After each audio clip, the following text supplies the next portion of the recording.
hande ɗo iɗen mari toɓɓe nayi e kuntoy. toɓɓere aranere nden en yewtay fi o sanction mo CEDEAO waɗi on e hoore République Sœur du Mali.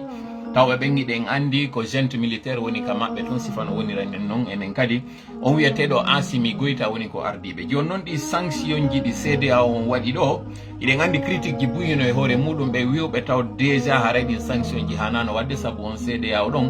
fewdo tawno hari dérive ji no wadde nder beyji ko honto ɓe wonno ko ɗum waɗi si ɓe yimmade ɗo ɓe ara ɓe dartanoɓe. Joni noon haray en yi on solidarité waɗoɗo entre CNRD on e on junte militaire wonɗo Mali.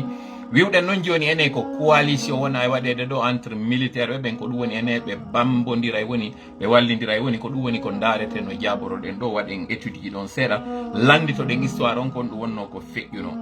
Deuxième point meɗen on ko o rencontre classe politique mo waɗi on iɗen andi se wi noon classe politique on ko ɗi parti politique ji tawɗi ko wonɗi e adodirde fi ardagol leydi meɗen ndin ɓe yiiduno e o ministère tawɗon ko kanko woni ko sardi entre autres parti politique ji ɗin ɓe namo ministère de l'administration du territoire et des affaires politiques ardiɗo on ministère on ko wiyeteɗo Morikonde ko suka kono noddituno ɗon ɓen tawɓe ko fewroɓe makko ka duuɓi e ɓen tawɓe ko mawniraɓe makko ka duuɓi. wiwɗen noon ene on yiidugol maɓɓe ɗon ɓaytadi en neɓi critique ude ɗo fela wiya ko tawata kon haray CNRD on hino uggini kañum tun no waɗi lowre muɗum hino jokki hajuji muɗum ala consultude ɓeɗo yarli noon ara ko ɗum ɗo woni ko ɓe heɗiti yarli kamɓe kadi ɓe fuɗɗi ka yiide on ella maɓɓe ɗon ɓe falama mo wurtude. wiwɗen noon ɗo joni est ce que ɗum ɗon on holli wondema dambugal ngal udditama yewtere nde fuɗɗoto entre maɓɓe ko ɗum woni question mo landuɗen on ɗon. toɓɓere tammere nden ko konko tawata on tini ɗo Lansana Kouyaté omo ɓe innata LK2 o hari ɗum fof himo ka janadiri gibiɗen andino o ɗowti Alpha Condé on ari jooɗi kaka jullere ramu hawre waɗi hakkude maɓɓe kanko o yaltuno ka leydi warin o retiri ko ɗum woni o yiltiti e koko innete kon question politique on ka meɗen. joni noon Allah waɗi o arti ɗo on yii kono no artiri noon wano wasi ko neɓunoɗo tawde alano ka paysage politique ma alano ka leydi muɗum on retour en force ɗon no wiwɗen ene ɗum ɗon kadi hara ko yerlimande goɗɗum woni ko fokkiti ko ɗum woni ko jabotoɗen ɗo salla jaɓi yer gandal meɗen ngal. toɓɓere nayaɓere nden toujours ko classe politique on fayin o yii o regroupement mo ɓe waɗi o mottodiral mo ɓe waɗi hakkudeji maɓɓe mo tawata on haray partagé no moƴƴa vidéo on ɗo saabu iɗen andi restriction ji no waɗana en woɓɓe kadi no woni wonɓe attaqude o page ɗo donc wakkile moƴƴa natuɗo wo tawda e meɗen wota amo ɗo ya waɗude jullere maɗa nden jooɗoɗa ɓaroɗa fuɗɗoɗa yarde ɓe wonɓe yarde café o muɗum masiji muɗum ɓe wonɓe en famille partage vidéo on taw woɓɓe ko kadi wawamo yiide waɗen kadi haray kerji ɗi moƴƴa. wiɗen noon haray ngal mottodiral ngal o classe politique waɗi ɗo e yi toon wodi kaɓe lurri fi subagol ko hombo woni on yewtowo inde maɓɓe ko on woni yewtanowoɓe on. wiwɗen noon nde yewtere ɗon on galdande waɗude ɗon ko hombo woni ɓaawo muɗum ko honɗum woni e addude ha ɗum ɗon waɗa toon tawa hara ko ɗum ɗon wona yewtede fi muɗum hina question essentiel ji ɗin ko ɗum woni ko dareten ɗo e fof no jaboroɗen yer embere ko famuɗen kon. toɓɓere jowaɓere nden ko kuntoye toɓɓe ko tawata kon haray warin ko goɗɗo eɗen toɓɓe ɗen woni ko wonɗen e fuɗɗorde yewtere meɗen nden ɗo. haray ɗen andi ɗo hirdere nden jooɗe e moƴƴa ɓaaro ɗon confortablement andon hande ɗo so yi déjà ñande mi ɓorni wottini militaire ɗum ɗon haray no holli wondema ko guere mi woni arde waɗugo si mini noon guere na guere mo mi arata mi tawa woni waridugol warindira yimɓe ma barmidira e woɓɓe o yalla dandu e ɗum haray ko guere argol cippirida e conscience ji ɗin hakkille ɗen ka tawata ɗon ɗe fuɗɗama doolede immoɗen noon aren jooɗen ɗo ndaren kon no yaltinirten ɗin ɗi tawata ɓurɗi e majji on welata jama on mais yaltintinen ɗin gongaji ɗi tawata ɓen ɓe tawata Allah no ƴellintini hakkille muɗum ɗowiɗe wawa e famude. précisa ɗo noon kañum kadi ɗo yen juutude e yewtere nden wondema koko moni e wolde ɗo kon na contre goɗɗo mi yewtata koko moni e wolde ɗo kon d'ailleurs koko tawata taw mi adoray taw mi fewtina e hoore am min si mi ƴetta noon kadi mi fewtina e luttuɓen ko yewtere nde tawata noon kadi si tawi mi aru hawritude sawaba e mayre on ande haray na min tu woni ko yewtinde ande gogo taw ko yewtereji waɗi mottodiralji waɗi ɗi tawata ko e nder ɗin mottodiralji ɗum woni ka hakkilleji jonnidira hakkille ɓendina ha konko yalti ɗon mi nela nun hande kadi yomi yottinan en ɗo donc ara en andu ko Allah woni ko ɗowi men menen jooɗiɓe ɗon ɓen fof yewti ko kanko kadi haray woni konko longinimi komi hawridi e sawaba e muɗum donc haray yettenmo kanko weltanoɗen mo saabu haray ko kanko woni ko moƴƴi e meɗen siko axe muɗum noon waɗi yimɓe ɗo nele ko moƴƴi kono ka yewtere am mi ronka yottinirde no hanniri noon ma mi yottina no hanniri noon kono faamu bonɗo waɗa toon haray noon mi toriki Allah yo faamin on konko ɓuri e moƴƴude si tawi noon ara ɗum ɗo wawali waɗude haray ande neɗɗo on gogo ko falji o waray ko seytani woni ko falji nimmi ɗimmel muɗum kadi haray mi timma donc haray onon kadi timmintinane en saabu ngol ɗerol ko enen fof woni ko jeygol mi yiltito kadi mi yewta en mi andintinayi haray ara ɗon naati tawi en ɗo o presque 3000 personnes ɗo ni marɗen ɗo wota on jooɗo taw ɓaaro ɗon on partage aɗi partage sabu si on partage vidéo on mo tawata haray ko weldiɗɗo moɗon tawnoɗo haray no wedditima anda fi mum ma haray mo habbitino yewtere nden nokkugo kanko kadi so yi ɗum ɗon o tawda e moɗon nde yewtere ɗo hara naha yottinano e makko hara kanko kadi o nanay fewdo ka wonɗon e nande ɗo nde hewta ɓen ɓe faala ɗen kadi haray nde yewto sabu wooda e buyɗinno mi wetiri on ɗon ɗimi yewtata ɗo ɗi tawata welata woɓɓe ɓen woɓɓe kadi hay e ƴetta ɗi yawre woɓɓe ƴetta ɗi kadi hawre hinna yawre hinna hawre koko faala ɗen ko fiwata leydi meɗen ndi yonnen ndi bonu haray ɗen jooɗi ɗo ayni donc haray noon nomi wiiri noon tawi weddi to anditen kañum kadi simi hawridi ko moƴƴi ko Allah hawrindi nin missi ko axe muɗum haray ande ko seytani haray onon kadi noon wakkile timminti noon saabu haray ko ɗerol meɗen en fof hiɗen fuɗɗade ɗo yewtere meɗen nden fuɗɗora ɗen divers ji ɗin ino tawa e ɗin divers ji ɗon iɗon andi on noon tigui on nani kadi o audio mo fuɗɗorɗen ɗo musique mo fuɗɗorɗen ɗo ko suno woni haray ko wonɗen e fuɗɗorde nde jonde meɗen nde kon ɗum noon woni haray gon suno ngo marɗen koko tawata ɗon on guelike fatagol o wiyeteɗo joni feu Aminata Touré taw ɗon ko on woni ɓiɗɗo sonnajo mo Allah hinnolo Sékou Touré joguino on sonnajo mo tawata on na ko tawata kon tun innete ko ɓiɗɗo lanɗo tawnoɗo haray ko waɗi kon jama on hinayi no weltori fof mais kanko tawɗo o yalti e on looɗon on tawɗo kanko o suɓike gogo taw wonugol kanko Aminata Touré hara wonali Touré Aminata mo tawata on ara ko waɗata o ko eɓɓidirte ma ko joppidirte yuɓɓidire ko baba en makko kanko o suɓi ngol laawol ngol tawata gogo taw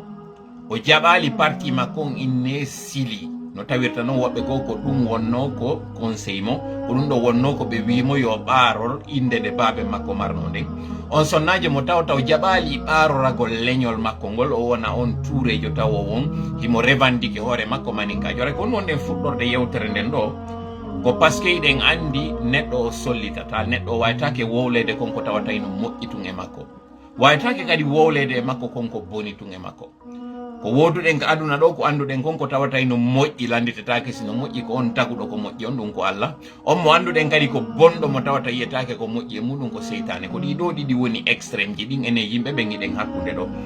goɗɗo si a yii fof yiɗimo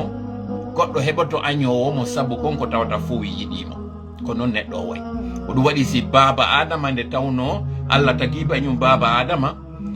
o waɗi ɓe yiɗaɓe o waɗi yo malaika ɓen sujjanɓe ko woduno ko tagi kon fof on tuma sujjani ɓe goɗɗo goo ndaari saabu ko tawi ɓen ɗon fof yiɗimo o añimo donc e yiyen andiɗon on neɗɗo sollintinta yiɗegol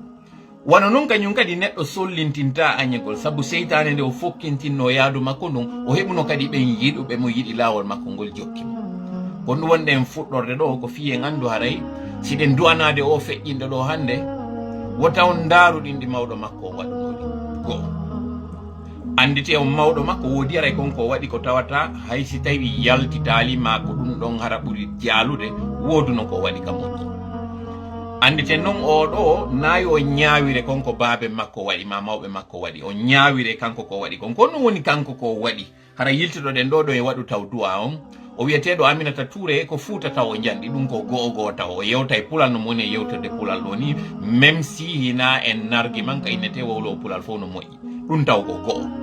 nelaɗo meɗen sallallahu alih w sallam ɓe maaki man fahima lugata qawmin salima minhum kala nanuɗo haala mofɗe ma yimɓe ma jama o daɗa e maɓɓe daɗugol ɓe ngol noon ko konko tawata si ɓe yewti goɗɗum e hoore ma ɗon ko tawata haray moƴƴanama an nana e anda ƴetta pehe maɗa ɗe lawɗum ko goo ɗimmel muɗum kadi ɗa accira goɗɗo saabu iɗa andi mo nana haala ma kan yiɗiramo ma jomodira e makko huwodiron saabu ko tawata o yewtay haala maɗa kan donc sabandema ɗum ɗon on ko neɗɗo tawɗo hay si tawi baabe makko no andirano ko boni kono kanko on o jaɓi taw jaɓɓugol kan haala ka o ne'a ɗon ɗum koye nder Fuuta on o waɗi kañum kadi hoore makko jeeyaɗo e ɓen ɗon o si a nanali yettore makko nden si a nanimo wola pulala sikkay ko pullo donc ko ɗum waɗi o jaɓi intégrade fulɓe ɓen ɗum ko goo ɗimmel muɗum kañum kadi o jaɓali jomboyegol kal leñol makko o jaɓi jomboyegol e leñol ngol tawnogol on tuma haari ko inneteɓe ko fanɗuɓe ɓe ɗuuɗa ɗum kaka sosoɓe donc moodi makko ko sosojo justement parlant ko tawata moodi makko ko sosojo on o janɗi e nden nokkure nde tawata nenela makko on o towni fi maɓɓe moƴƴa o waɗi hoore makko neɗɗo guinéen tun waɗali hoore makko maninkajo waɗali hoore makko sosojo waɗali hoore makko kadi on pullo saabu o janɗiɗi hakkude fulɓe ɓen waɗi hoore makko guinéen tukur ko ɗum waɗi ɓay o fuɗɗike joni créyugol o parti politique makko ɗo o inni taw parti on yigui ko ɗum woni yigui e soso haray sosoɓe famoɓe ɓen ino moƴƴa ino andi konko wiyete jikke ko par ce que o jikkike yimɓe ɓen ɓe tawata haray o janɗi hakkude maɓɓe donc haray en fuɗɗorike nde yewtere ɗo yo ɗin polémique ji accu e hoore inde makko nden yo ɗin polémique ji accu e hoore passé makko andon noon o fatagol makko ɗo ko perte jano leydi ndin heeɓi ɗo fiyon ɗum hari elle était pressenti après que tawi o woni kanko maires commune kalum mo janɗi e muɗum on wonugol kañum kadi pourquoi pas député jo wonoygol ñande go kadi candidature d'ailleurs parlant de candidature hari mo tawano e ɓen ɓe tawata RPG si immitotono hande ɗo ma PDG RDA on si immitotono hande ɗo parti baba makko on si ɓaranoma e makko gasayno justement ino tawano e ɗin eɓɓanoɗi waɗugol ɗum ɗon par ce que gogo en kanko mo mari nenela makko on tawoɓe ko soso mari babala makko on tawoɓe ko fulɓe donc si réhabilitanoma ɗo hande PDG RDA on ko tawno kon ko ɗum ɗo wonno en processus ko kanko wonno ko toɗɗeteno o wonna hande kadi on candidat ja tawowo mo remplisi critère ji ɗin fi bonnitugol konko innete haray kamɓe ɓe waɗama ségrégama ɗum ko goo ɗimmel muɗum kañum kadi konko tawata ko sonnajo donc ara sonnaɓe ɓen fof votoranaymo ɗon c'est important yen fuɗɗoron parti ɗon par ce que woodi konko tawata haray onon on yiyali e koko waɗi ɗo woodi e konko tawata waɗoriɗo feƴƴi kono haray jama wattanayi ley muɗum faamoɓe yewtere nden faamay konko min e yewtude ɗo faamoɓe non kañum kadi ɓernde maɓɓe nden kala eɓe ɓe nanata moƴƴa ko moni e yewde ko mi natata e détail ji fof kono toranoɗen tun oɗo Allah yo Allah hinno mo yaafo yaafodamo e yaafaɓe yo Allah yurme leydi meɗen ndi moƴƴo e mayri ɓurte yarde yeeso aray ko ɗum ɗon mi wata yiide ɗon mi présenta kadi condoléance ji andin e nden ɓeygure makko woni d' abord biologique on e nden ɓeygure makko politique saabu ko perte jano woni ko waɗi ɗo kanko sonnajo on hari ko marnoɗo ambition ji moƴƴi fi leydi Laguine ndin hande ɗo o wonti Allah hinno ɗo en yawde tawemo ka won ton en toriki Allah yo Allah ɗow yaadu meɗen ɗum amin ya Allah hiɗen fuɗɗade ɗo e yewtere meɗen nden fuɗɗore nde konko tawata ɗo haray ko d' actualité hiɗen andi condamnation o sanction ji waɗuɗi ɗin e hoore gouvernement malien o mo tawata haray ko honɗum waɗi ɗin sanction ji waɗi ko tawata coup d'état waɗi fewdo IBK itta joni noon anduɓe ɓen ko hondetuma IBK itta haaɓi hande ɗo en tawa pays on déjà taw o juutike e nder transition makko on transition mo tawata empêche leydi ndi yondi yaaru yeeso yondi développe moƴƴa mais luttuno e ɗum ɗon tun haadi processus no waɗano mo tawata élection ji waɗete fi rétablisugol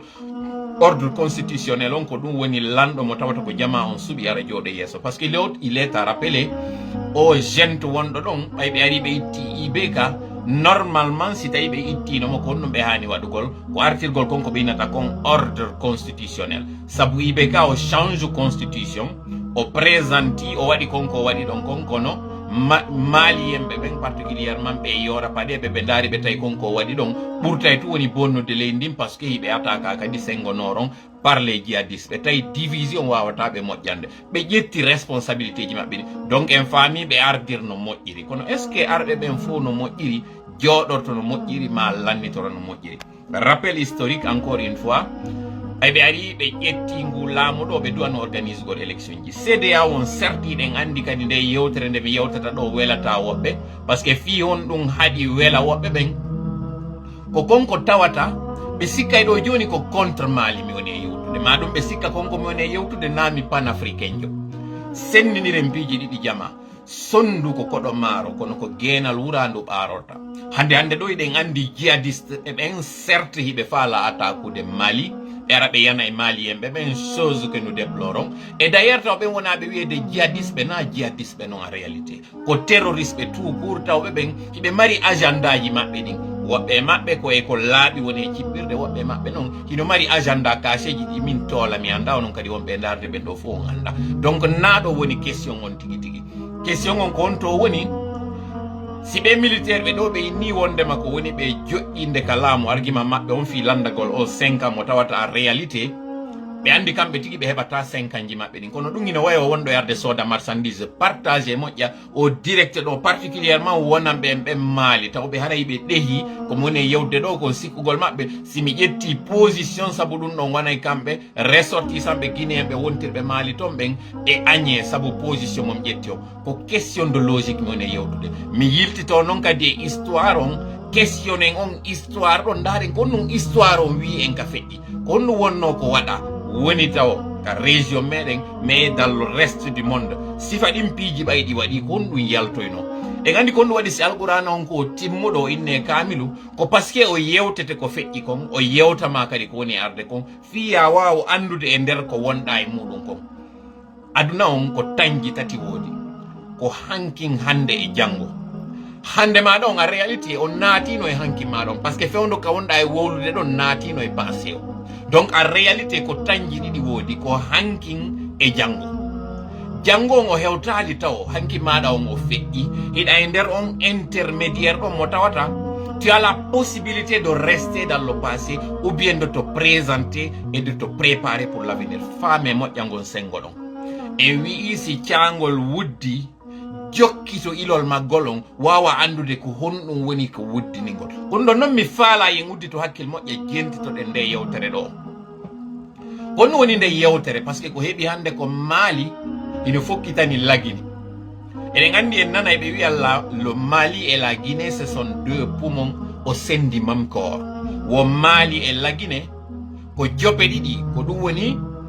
ko ɓerɗe ɗiɗi wiyen tun joni jope par ce que ko jope ɗen woni ko innete poumon heyre nden iɗen andi ɗum ɗon on ko foie on wo ko jope ɗiɗi no woniri noon ko jope ɗiɗi woni e nder ɓandu taw ɗum ko e nder ɓandu wotru woni si goto on nawni tun oɗa kañum kadi nawna e joni ma neɗɗo on o maaya e joni fi noon wota nden nawnare toon natan en ɗo woni no hani moƴƴa ka ardinen hakkille nde yewtere ɗo jentitoɗen ka Malien on hiɓe ataka fewndo ɗo ni ka tawata go taw Mali c'est l'état le plus grand qu'Afrique de l'Ouest on ɗon hiɓe en terme de territoire déjà e nder Afrique on si feƴƴi Soudan ko kamɓe woni état ɓurɗo e janɗude on d'ailleurs kamɓe kadi ko Soudan Mali wiyete no arano ɓen ɓe anda Mali Soudan hari wiyete hari ko le Soudan français hari ko noon Mali wiyete maintenant Mali ko ɓe attaque ko normalement ina civil on doit dartade attaque ɓe ɓen ko militaire ɓe ɓen doit dartanade ɗum ɗon justement noon ɓe militaire ɓe ɗo ko ɓe woni e lamitorde wondema ko par ce que leydi ndin no attaque ko kamɓe hani dartanagol leydi ndin ce qui est vrai mais dartanagol leydi ndin wi'a forcément ko ma kamɓe ɓe wona ardiɓe leydi ndin famen ɗon taw on vérité ɗon par ce que ko ɗum ɗon woni ka fokkiti naadegol e ko e yimɓe ɓen wondema sina yora paɗejo ardi leydi o wata dartanade leydi ndi ce qui est archi faux parce que vocation militaire jo yaye dans toutes les nations développées ɗen leyɗe tawɗe hiɗe avancement démocratie no e majje a yiyata militaire jo no jinda e nder saare militaire jo ka nder kan e ka frontière ji ko ton o wonata parce que militaire jo ko on ɗum ko on défendowo territoire on fiwata agression ar naata e nder makko fiwata goɗɗo ar doola leydi ndi si on non duwaɗo wadde ɗum ɗon o wii so ardaki leydi o wata wadde ɗum ɗon seke o rati taw vocation makko on o rati mission principal makko on mission mo jogui on kanko fi immagol dartano leydi ndin ko on ɗon woni non no woniri wo haysi o waɗa ka ley ko ɗum ɗon woni golle makko ɗen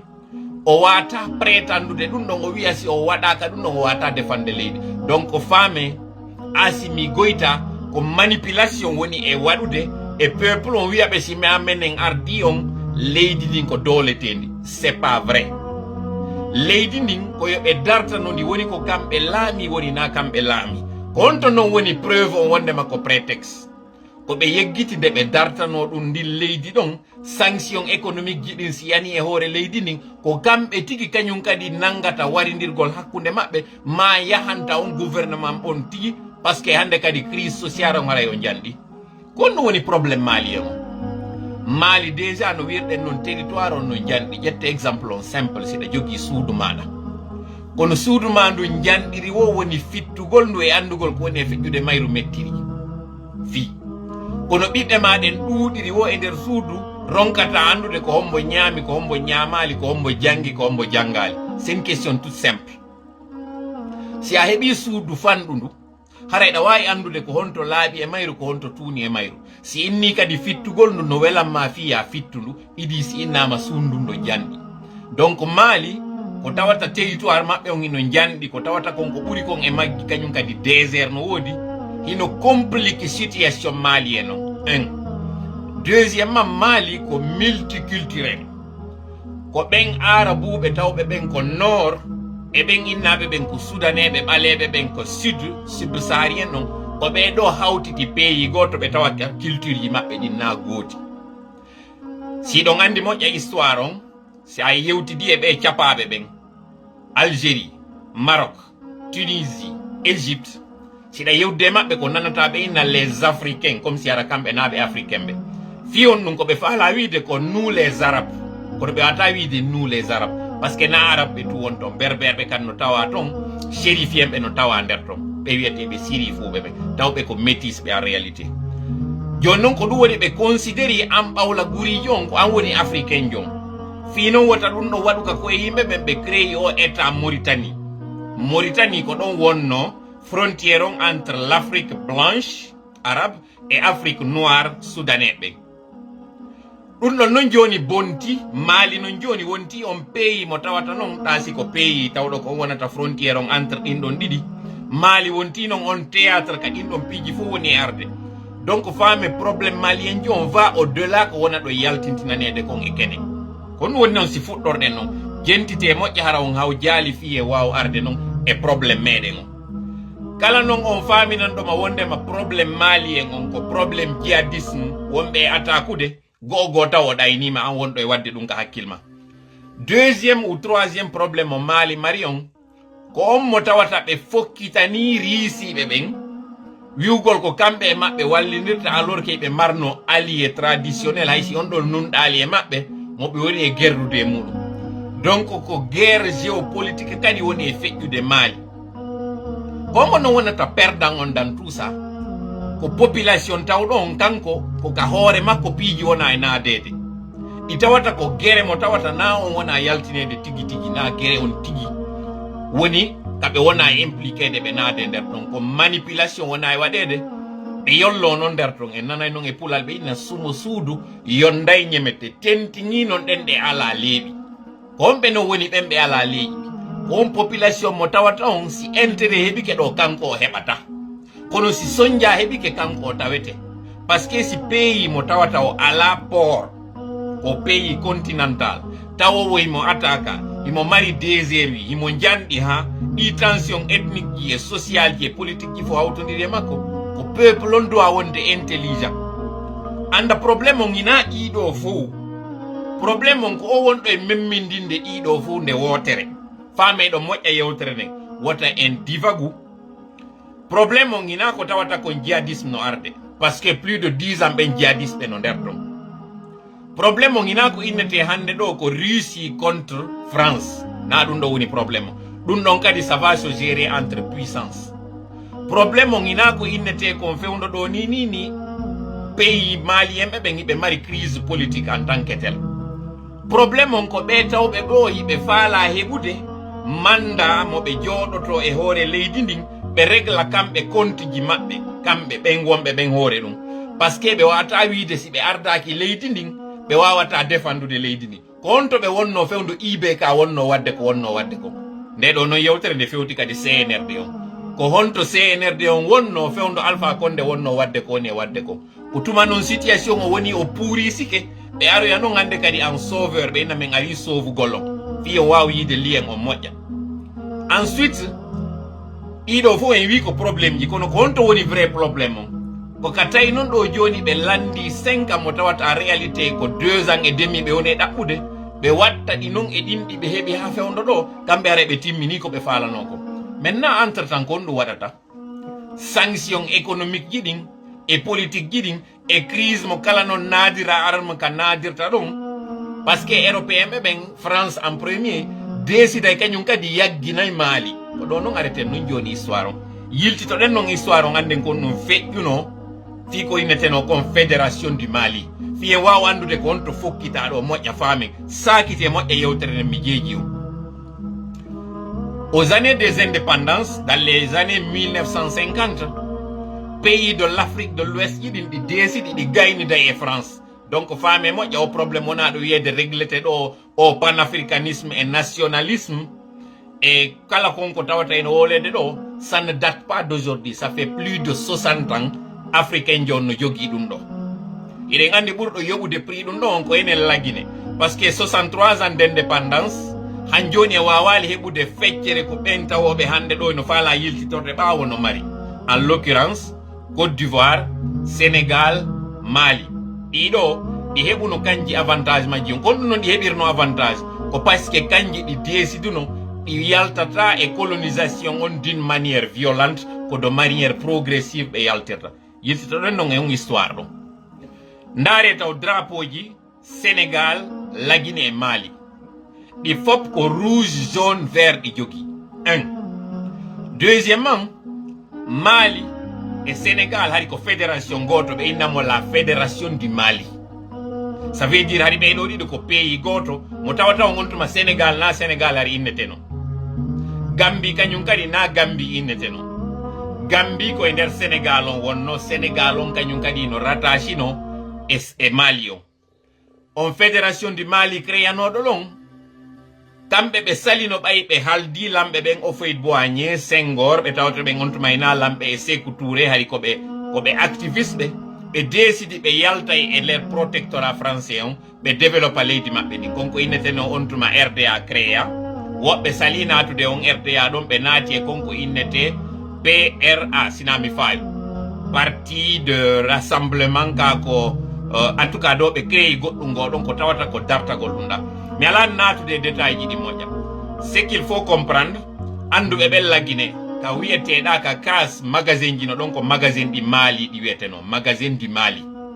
port on tigui kadi sa yeehi ka nder port men Conakry no toon parti ko port du Mali ɓe innatamo ko on ɗum waɗuno ɗum ɗon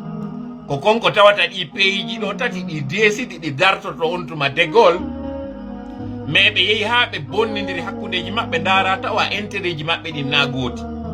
ɓe heɓi hawre nder ton ko nden hawre woni ko bonnani en départ meɗen on vers l'indépendance par ce que si ardinano hakkil ko heɓi kon Afrique ɗo heɓuno kadi pays européen ji goo tawɗi fewndo hande ɗo hina ɗon ɗi fewndi ka fewndiɗen ɗon enen kono mi faala jama o yo faamu moƴƴa on peut pas répéter les mêmes erreurs ɗin erreur ji ko on ɗum hande ɗo monde on ka fewndiɗen ɗo on ne en 2022 mais apparemment Afrique kañum yiltitoto woni dans les années 1950 et 1960 à la rigueur 1980 année des coups d'état en andi laguine Afrique 1950 ji ɗin fof ko année des indépendances ha 60 1970 ha 80 on ko année des coups d'état honɗum no waɗi coup d'état ko honɗum waɗata coup d'état e leydi ko tumata e gouvernement jooɗi ɓen ala wadde ko hani waɗugol kon ko ɗum addata coup d'état sabu coup d'état waɗantake on lanɗo tawɗo hino respecti sariyaji leydi ndin no yiɗa no wadde ko duwa ko donc en faami probléme on ka hoore leydi ndin ko ardiɓe leydi ndin justement no Mali probléme moɗon on naaɓe ɓe wona ɗon hollede ɗo fof probléme moɗon on ko ardiɓe on ɓen enen kadi laguine probléme meɗen on ko ardiɓe en ɓen fuɗɗoɗen non joni ka guinéen on spécifiquement sanction ji waɗaɗi ɗin Mali ɗi waɗa tun le même soir Mali yilti waɗi réaction mo tawata ɓe faala findinde memmina sentiment de nationalisme malien ɓen ɓe wallitoɓe ka dartagol ka tawoyta ɗon ɓe yawye ha to ɓura yiltitoyo e maɓɓe koye maɓɓe heltata faame noon si Mali feƴƴi e konko woni ɗo senerde on kañum kadi huulay ɗon e pulal ɓe innayi ƴeƴugol koye hoore goɗɗo si koye hoore ma yaggay woni ko ɗum ɗon noon senerde on woni e copiyude ɗa wallidire ɗum ɗo ko rappelinmi rapidement fewndo mi wonno wadde apprentiyagal ɓen faamuɓe koye saku e pomme de terre yeeyete koye ɓeynata koye projet apprenti arno gollayno e otowal amen goɗon tan daaf ɓe murtini ɗon gokkumɓe naɓi ɓe yeeyoyi ko nokkugo ka nder makiti ton ɓeyna koye saku e pomme de terre projet o mi wolata inde maɓɓe mais so reconnaissant ɓen wannoɓe ɗum on tuma ɓayi fi kun saku fettoyi ka luumo ton ɗum kadi ko waɗi ko wansan ɓayi fettoyi ka luumo ton saku e mutuno koye e dimanche luumo timbi Madina fi moɗum fettoyi wansan yiyon noon distance on entre ɗin ɗon ɗiɗi ɗa luumo ngon koye ala waɗata ɗa luumo ngon koye alarba ɓayi ɓen wujjunoɓe ɗon goɗɗo e maɓɓe murtinnoɗo mi wiyata ko guyka murtinnoɗo kun saku on ɗon naɓi yeeyoyi ɓay sooduɗo kun on nangama naɓama ka bureau ka police o inni ko kaari yeeyimi on arana ka otowal tum ɓe nangimo ɓe naɓi fokkintingol mo immojo makko go apprentijo fuɗɗi wullugol on andi ko oɗo arana ko inde on ɗo wowla mi wolta inde makko ndi kono ɗimmojo makko mo inde mum wowlaka fuɗɗi wullude jama o julam suɓɓe mbayi ɗum ɗon ɓe yurmini ɓe ni he ndaari weldigal ndaari yimɓe si ɓe wondi ha honto haray si ɓe weldi ɓe yurmodiri ko heɓi o yawo Moussa en yimɓe ɓen fof mabbini welti ko ɓe yi oɗa hino wullude ɗimmo makko naɓama on ka sariya ɗum ɗon koko wonno kon ka kene mais ɓay hewtoyama ka sariya nder to jama on faami ko on ɗo wullini oɗa par ce que ɓay gannanama naɓanoɗon ko innuno a réalité min ko kaari jonni mi kun sakum inni yomi yeeyamɓe kum par ce que ko sakum kun kanko o jeeyi o soodu kun ka projet donc a réalité ko on ɗo wullinnomo naade ko ɗimmojo makko on naɓa ko wullinnomo koko tawi ko mo andi si ɓimmojo makko on gannanoyama konko heeɓi on ɗon koko kanko heɓata ko ɗum wullinnomo on histoire an joni e on image ɗon hino ka hoore am par ce que wonnoɓɓen fof ka makiti weltanino wulluɗo on sutenimo ko waɗi kon sikkugol ko ɓernde moƴƴere o waɗiri mais en réalité koko andi kon dra on fetti ko ɗum wullinnomo hande ɗo senirde reway e logique taw ɗon ɓe inni wondema ɓe tawnanoka e ɗin sanction ji ɗon ƴettugol décision majji ce qui est tout à fait vrai ɓe inna kañum kadi lagine e Mali koye situation goto wonɗen koye wallidir ce qui est tout à fait vrai mais ce que ɓe di ɓe wowlata c'est que en réalité ɓe ɓarodira woni kamɓe ɗiɗo ɓe wallidira ko ka oɗa ye yaltoy o ko ɗon oɗa kañum kadi fokkiti ko ɗon no woni très intéressant par ce que faame portoɓe ɓen par ce que ka haala ɗo ko portoɓe ɓen woni ɓaawo mum en priorité en première ligne France décida e yaggande nde ɓe waɗani nde lagine en 1958 par ce que ɗe yahde talla lekke mum ha hande ɗo ɓe décida e Mali kañum kadi ɓe yaggina e Mali si effort ji maɓɓe ɗin fof lutti e ɗum ɗo ɓe décidi Russie wawata heɓude force Afrique ɓe décidi chinois ɓen wawata heɓude force Afrique mi waɗa ɗo noon pause rapidement iɗon andi ko on mbo darni siège Union africaine on ko on ɓe finance darnugol siège Union africaine on ko chinois ɓen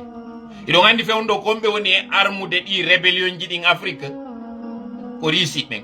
fop no andi c'est pas du tout caché hino yaltidi fof e kene fi on ɗum ko guerre de positionnement Afrique ɗo en woni victime par ce que en ala ƴoƴude ko hakkille meɗen en ala yiwde géopolitique wonaɗo waɗede on e hoore meɗen hiɗen manipulede naaten e guereji ɗi tawata naaɗin duwa wonde priorité men jama faame hande ɗo ka fewniɗen ɗo on ne en 2022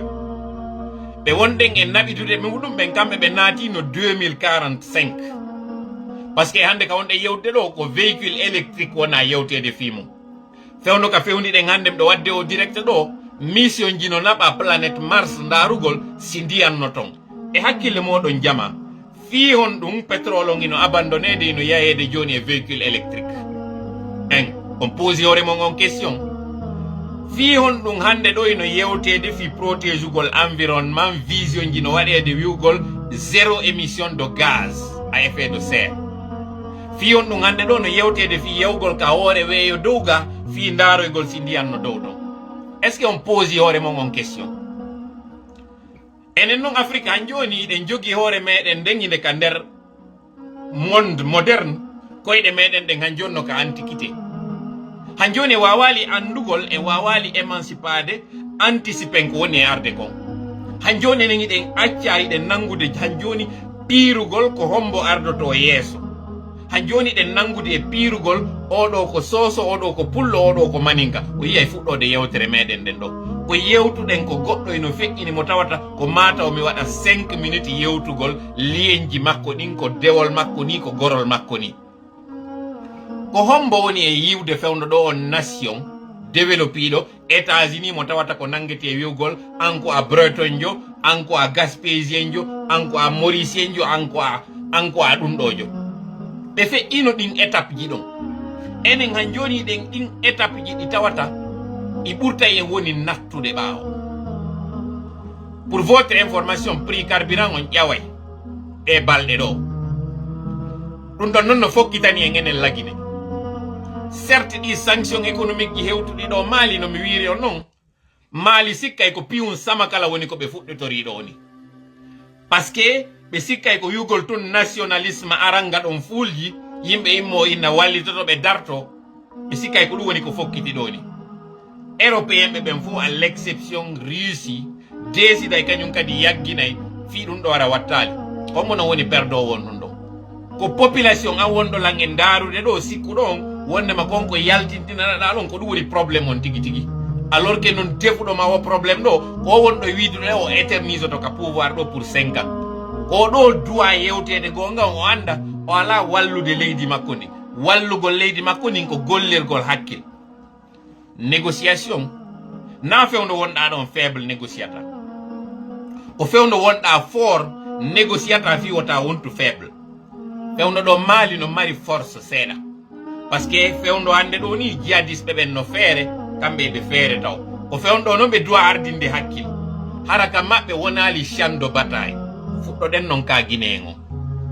par ce que koko mi wowli ɗo fof num ko fi on faamu position amen kamen postanno ɗo wondema ko woni e feƴƴude ko Mali wota guinéenjo nangu soutenugol ɗum ɗon o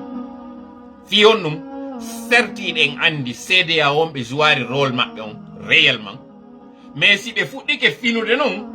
ande o militaire ko arata e laamu ɗum ça c'était dans les années ko 70 80 tawi yiltito hoore men ɓaawo ton parce que instabilité politique entraîne ay faiblesse économique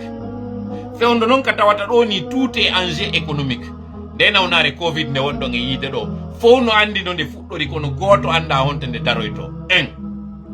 deuxièmement sabu nde nawnare économie leyɗe ɗen fof ɓurtay woni sattude troisièmement kala ko sodirte no mbuuɗu hande kadi ko mbuuɗi ɗiɗi mbuuɗi tati mbuuɗi nayyi tuma non natuɗa e monde mo tawata anda honto fokkiti ressource ji ɗi jogita ɗin koya gollirɗi hakkil ɗum no way sa fokkiti yaadu ndo a anda ko combien de temps ndu ƴettay ma ndu tawata ko ndiyam woni ko haton jinɗa kon par ce que ko désert wulɗo kay wonɗa yaademo ndiya yar ko marɗa kon a yarirayɗan hakkil hara a yariral ɗan ɗon kam hande ɗo noon africain jo guinéen jo e o malien jo ko ɗon ka woni e yarirde na hakkil si a ndaari ko faalaɗa kon fof fewndo hande ɗo a sikki ɗum ɗon fof a réglay ɗum fewndo ka tawata ɗo ni géopolitique o memminike ko ka ma wona e piirede ame bonne fi maɗa hande kadi noon e aroya noon ɓe jooɗo par ce que leydi siko ndi instable ko hontuma noon union nations unis arata ɓe inna ɓe ari kalmugol si ɓe ari noon si ɓe jooɗi ke territoire nde ɓe inna ɓe ɓuttinde territoire yiɓe jasude oya territoire to hande kadi noon hay yer kon ko wonɗa yawde ɗon kon inna eɗa wujjede hande kadi hay ɗum ɗon a yiyata par ce que haray hande kadi ko maapiɗa ko ñamata e ko ñawdorta ko ɗum ɗon haray maapiɗa donc Guinée en faame moƴƴa pendant que noon ɗiɗo fof hino waɗude ndaare noon coalition mo ɓe faala wadde on hakkunde maɓɓe kamɓe ɗiɗo Mali mirwatana la Guinée wondema ko o opportunité ɗo wonno ɗon e ɗaɓɓude onon fof ɓe yetto chauffeur ɓen taw wondema port on ka Mali port on Conakry hande kadi kala on importation mo Mali ɓe waɗata ko lagine o natirta ko ɗum ɗon taw ɓe yetto en ɓeyna en fof yen soutenu ɗum ɗon ndaren noon saabu crise économique mo marɗen o wiyen noon enen kadi a on gueɗe ɗon ça va nous avantager par ce que walla en noon kadi no yaltiren e ley colonisation française o billahi aleykum on poosi hoore mon question ko homɓe financier o coup d'état waɗɗo kamen lagine ka on poosi hoore mon question ko honɗum waɗi han joni CNRT si jonnali liste muɗum o vous vous êtes posé cette question est ce que on wattana hila koko wona yewtere ɗo fof ko honɗum France woni ko wowli par rapport e coup d'état waɗɗo lagine ko honɗum woni position France on e ɗi sanction ji fewdo ɗo ma union européenne on tigi est ce que on wattanaɗi hila e ɗum ɗon ka tawata kon États-Unis hande ɗo no yewtude fi ka lagine on ɓuri on colonisateur jo ancien colonisateur jo est ce que on poosi hoore mon on question ɗon donc jama faame moƴƴa aren noon en yewya noon joni développé ɗum ɗo moƴƴa ka tawi kon lansana kuyati hewtiti fewdo ɗo lagine ko honɗum waɗi si lansana kuyati hewtiti fewdo ɗo nini lagine ko honɗum waɗi ɗi élection ji ɗo fof ko Alpha Condé itta Alpha Condé ko honɗum jo Alpha Condé ko guinéen jo mais Alpha Condé en même temps ko français jo ndaron noon kadi ɗi présidence ji ɗin fof Afrique on fewon ɗo dans la sous-région ndaron par exemple Macky Sall ko ɗum Macky Sall wona e wolede hande ɗo fi muɗum par rapport e France ndaron Alassane Ouattara ko ɗum Alassane Ouattara wona wolede fewon ɗo par rapport e France o ma ɗi sanction ji waɗɗi ɗo fop donc wonɓe wiide on ɓen imme yahe piron imme yaho darto ɗon ko ɓen kadi woni e wadde lumbina wuyɓe ɗo to tefoɓe ko hakkil jama on dowa ardinde hakkil ko hakkil wata e yaltinde ɗi probléme ji ɗi wonɗen ɗo ɗi probléme ji ɗi wonɗen ɗo hande ko enen population on duwa andude si cofum yata gamo mawbi par ce que si kumboyi moƴƴa gamol ngol weeli kankum ko dobbo kum wontata faame moƴƴa ngal pulal ngal woni e yewtude ɗo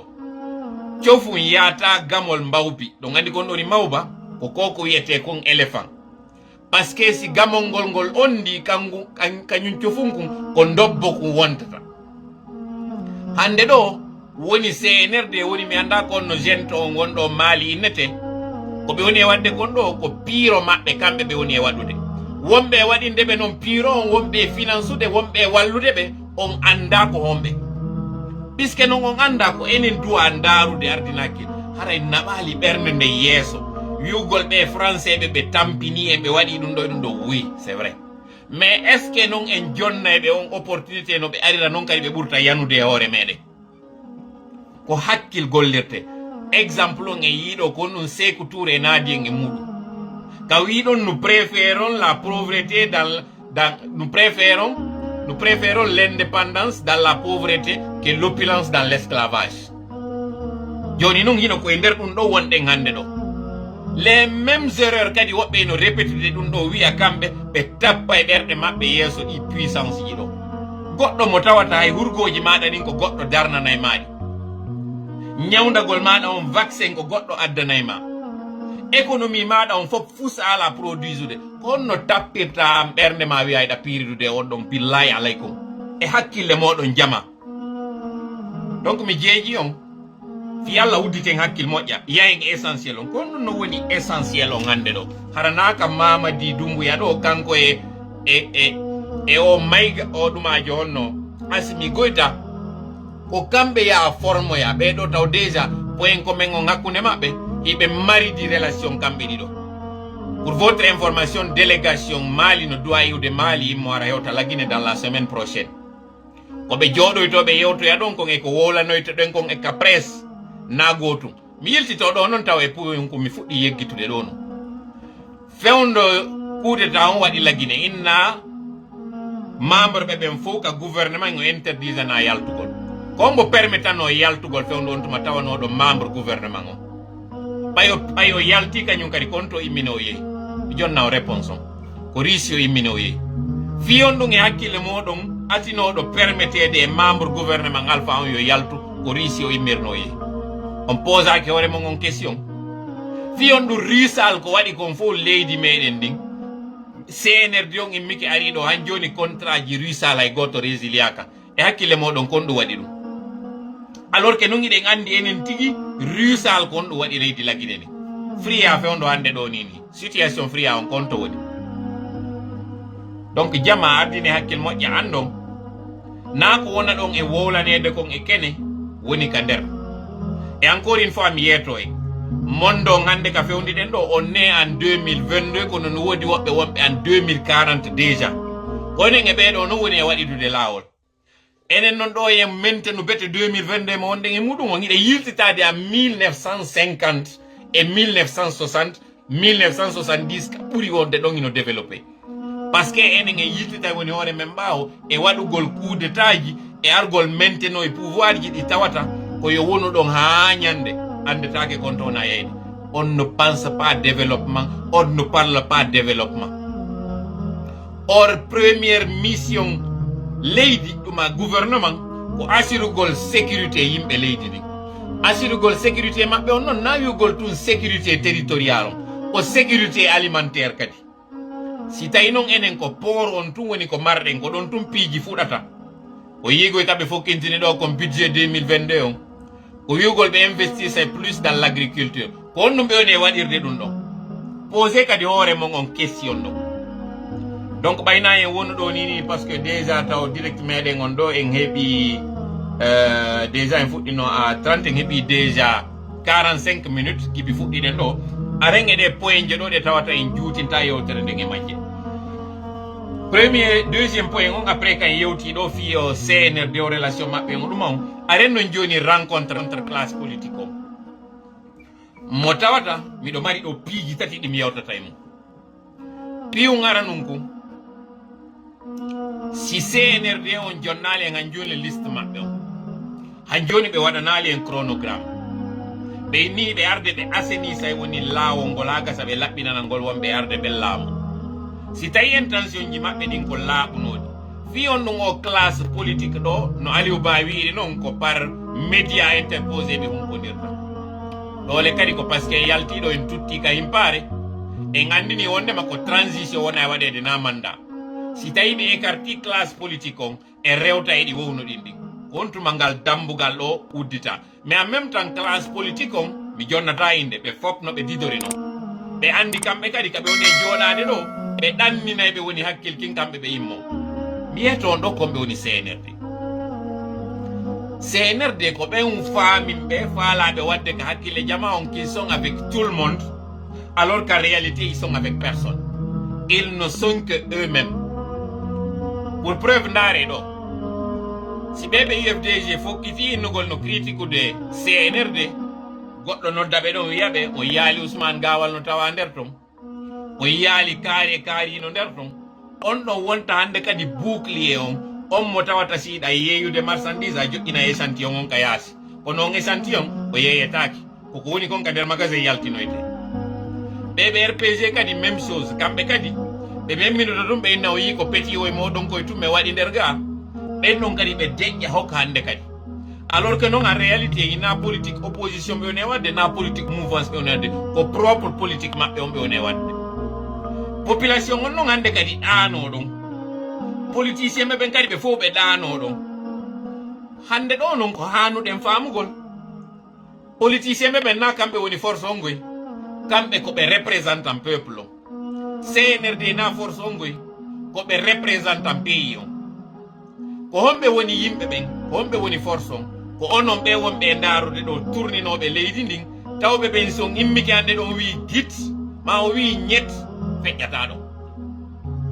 ko onon noon ɓe woni e hendade ɓe kujina wonɗo o hendo kujina o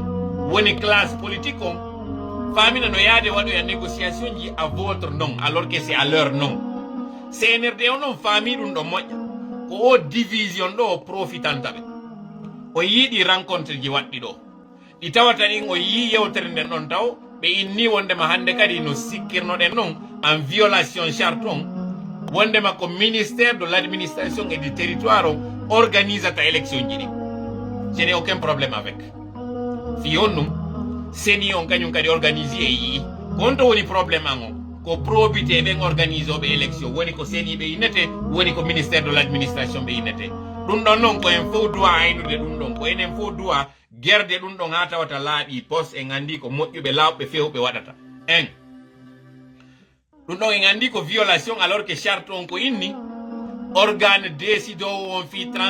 organisation élection ji ɗin ko CNT on parlant justement on CNT ɗon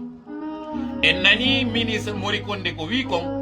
e monsieur Faya Milimo no tawɓe ɓen iɗen andi ɗo classe politique on ko tati opposition ala mouvance ala mais fewndo mouvance e opposition woduno hay mouvance on no woodi opposition on no woodi kono opposition à l'opposition kadi ar no woodi tawɓe ɓen kamɓe objectif maɓɓe on na ittugol wonɗo on ka laamu objectif maɓɓe on ko kalugol fokkitanɓe ngol laamu ɗum wota ɓe hewtoy ton ko ɓeeɗo noon tato fof hande kadi ukkidira e miral gooto o miral gooto ɗo noon aren ka toɓɓe meɗen nde wonɗen e développude en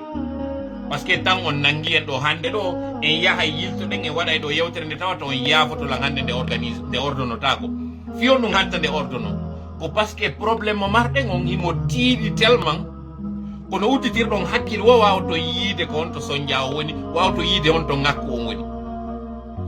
duwaɓe dartade ɓen tun no laamu ngu jattira juuɗe alpha ɓe inna ok ɓay a wippike a andi ɗum ɗo kaka wujja mayin ka sari a ndaren no jonnitiren wujja ɗon na ɗum ɗo ɓe waɗi ko ɗum waɗi si CDA on inni 6 mois jogiti e majji ɗon par ce que kon ɗum hanuno waɗugol lagine CNRD ɓay ɓe ari ko ɓe inni ko ɓe ari solnalngol leydi lagine ni n'est ce pas si ɓe immike ɓe ari solnalngol leydi lagine ni ko par ce que goɗɗo bonni on bonnuɗo ko RPG e Alpha Condé clam makko si ɓe inni ɓe ɗo ɓe écartama hande kadi laamu ngu jaltama ko on ɗum ɓe hanuno waɗugol ko rétablisugol élection go kañum kadi tawowo ko on élection ɗon wawata jonnitude wujjanoɗon ko wujja kon kono billahi aleykum jokka goɗɗo ha anda ko wujjuɗo a nangirimo goɗɗum ko andi mo wujji few a landike mo kaydi muɗum o inni o jogaki a fotti e goɗɗo innuɗo yimiɗo majjira goɗɗum a landike on ɗon ha o jonnima resium ko o majjira kon kon ɗum hanuɗa waɗugol ko yayaw joƴƴina ko wujja kon ɗa ko tawata koko bonata joƴƴina wujjuɗon ɗa joƴƴina wujjaɗon ɗa wiya joni noon awa yewte hay goto e maɓɓe ala yiɗude mum ara ya réalité kono ko wujjira kon hettora wonɗa ka kono ko wujjira kon luttira question hakkil ɓay ko hakkil wonɗen e gollirde nder ɗo sa yi a nangi goɗɗo emo jogui goɗɗum ko tawɗa an tigui andi ka wujji a yi goɗɗo eno inni goɗɗum no wujjanamo innaka ya ƴettu jonnitamo direct hande kadi ko marɗa waɗugol ko ya wiu are prouve nolla wondema an ko anje an kadi ari prouve nala wondema oɗo kañum wujjuma ko élection waɗata ɗum ɗo donc ɗo priorité on no na e wiwgol de ino moƴƴinede taw charte na wiwgol ɗo ino moƴƴinede constitution na wiwgol ɗo ino daarede ɗum ɗo ma ɗum ɗo CNRD on si ɓe nunɗuno ɓe arayno tun ko ɓe hanno organisugol ko reprise élection waɗu ɗo hay si hande kadi noon RPG taweto no moi ce n'est aucun problème mais à force égale une force égale ji ko on noon reprenugol fichier électoral o waɗa recensement découpage waɗe mo kala hendo carte électeur muɗum on no haniri c'est pas du tout compliqué si ɗin noon élection ji ɗi waɗino ɗon président jonnitama kamɓe noon joguiɓe l'armée ɗen ɓe jooɗo noon ɓe inna hande kadi on veille mais argol ƴetta ɗo classe politique ɗo wiyay no noddituɓe ndaare ridicule mo ɓe waɗa on hande ɗo mi waɗa ɗon noon pause mi fuɗɗo koɗe yewtere goo nde tawata on yiɗata few en nani déclaration Mamadou Sylla o mi précise ɗo noon ndeya ñande mi wanno direct on samedi ko wallahi hari mi humpodirari Ablaye Ba mais mi yoyi ka presse Ablaye Ba ko woli kon par rapport e alliance mo UFDG waɗi ɗi on e parti mo ANAT o waɗi ɗi e coalition ji luttuɗi innaɗo on CPP mi tawi exactement position mo min jogui on ko on position kañum kadi Ablaye Ba yalti décrivi ɗo critique kono min e waɗande opposition ɗo ko fiwata wonɓe ɓen UFDG sikku min e Ablaye Ba ko minen faala déstabiliser parti UFDG o min e Ablaye Ba min wayru yewtude ñande o feƴƴino ka ɗerol ɗo billahi wallahi min ala humpodirde few hay fatunde nde agent 007 heɓi par ce que ko agent 007 e makko weldi mi windanimo fi hiwrondirgo e makko fatunde nden sur imo parce qu'il n'est pas du tout kanko tek o ala ka technologie kañum apply ba ha wetango hande ɗo mi anda on message o yimo o yi alimo c'est que mi andi ɗo ɓe jabodirali on message kono mi précisani ɗum ɗo ko fi konko mi woni e yaltude ɗo ara welata on wata yiyani e makko sikke ko kanko woni mi wadde mi rebelle o ma ko kanko mi woni e utilise ude ko rebelle o e nder parti o c'est un politologue ko politique o jooɗi o jangi o ndaari konko fokkitino ɗon o andi wondema yaata e nokku o wowli hande ɗo noon avenir o jonnimo raison jonnimen raison par ce que on yiiɗo ko fi porte parole a wona e piirede fewndo ka tawata on na des essentiels piiji tawɗi ara ko ɗin ɗo wonno anno wonde priorité kon woni on priorité ko honno CNRD gérirta pays on no hanniri kamɓe classe politique on ɓe noddite ɓe concerte e yewte par ce que hande ɗo eɓe fondi ko kamɓe organisata élection no ɓe faalirano ko kamɓe waɗata constitution no ɓe faalirano ko kamɓe suɓoto membre ɓe CNT no ɓe faalirano ɓe wi ɓe waɗi gouvernement 100% civil d'accord mais waɗugol gouvernement 100% civil mo tawata on gouvernement waɗay goɗɗum CNRD on immoyoto ara wiya ko min konta totalement désaccord konko ɓe waɗi ɗo haray ko mbo laami tigi tigi haray ko ɓen civil ɓe ɗon laami kako kamɓe jooma yora paɗeɓe ɓe tawata anda ka han joni ko mbo woni on mbo donc finen seeɗa hara en accali jooɗoɗe weddintino ɗe par ce que nomi wiiri on noon ka fuɗɗode CNRD famina yiɓe weldi e fof famina yiɓe dartanade fof famina yiɓe wallude fof mais en réalité ko hoore maɓɓe ɓe woni e waɗande politique on politique mo ɓe woni e wadde noon noon si tawno kono leydi ndin développera je n'ai aucun probléme par ce que min hande ɗo na ɓaawo neɗɗo mi woni ko ɓaawo idéal mi woni on idéal taw o développa e leydi ndi yalten e o situation mo wonɗen ɗo qui que tu sois mo wonɗa wo no wonɗa je suis derrière toi e ɗum ɗon mais si tawina e ɗum ɗon wonɗa kadi qui que tu sois tu me verras devant ton chemin ɗum ɗon on famutiren ɗum ɗon anda moƴƴa donc artugol ngol noon e UFDG on en avertisu ne wiwɗen on alliance maɓɓe mo ɓe woni e wadde noon ko alliance contre nature hande UFDG ko hani famugol yiltitoɗen en 2010 kon ɗum Alpha Condé waɗuno par ce que ɓe innayi c'est un animal politique Alpha Condé ɓay élection waɗama ko 18% o marno contre goɗɗo marɗo 42%. kono Alpha Condé alliance mo waɗi on ko ɓaawo gooto o doguno kono ɗum kadi o yayirno ɓaawo on ɗon ko calcul politique o waɗi o décide ɓay o wi arc-en-ciel o faala yo laggine fof tawanno représentant nder toon tawi ko ma o heɓa on inneteɗo ko Fuuta kañum kadi yewri ɗum ko Ba Ousmane luttuɓe ɓen fopp partiji ɗin ko kanji yehi waɗi démarche ka makko négocie fiyoɓe taw e alliance makko alors que noon ko kanko ɓurno ha to jinde on tuma alliance hande ɗo UFDG na kañum duwa dogude ɓaawo partiji ko partiji ɗin duwa dogude ɓaawo UFDG no Master X wirno noon ko kankaliba maapi sukkal no weri jooɗi UFDG noon na UFDG woni UFDG goy c'est à dire Alaji Sellu ma ɗum parti o wigol ngol UFDG ko militant ɓe wonɓe ɓen ɓaawo UFDG ko ɓen waɗi UFDG ɓen no militant ɓe ko hanaɓe respectede ko honno ɓe respectirde ko ka tawata ɗon a wawata accude ɓen ɗon fof e kala konko tawata ko alliance wiyeteɗo anaton wowɗo ɓaawo ɓeɗo ya iwtira ɓaawo leɗɗe keemuje alors que ɗa wondi e leɗɗe kama on nani sorti mo Mamadou Sylla wowli on mo tawata mi faala yon examine moƴƴa nde yewtere ɗo Ablaye Baba wowli ko wowli kon c'était son droit même si en terme politique hande ɗo heeɓi gonga mais ñande wonno wolde ɗum innano ko indiscipline o holli par ce que président makko on Alaji Sellu e ɗon noon taw mi précisa moƴƴa Alaji Sellu na président Ablaye Ba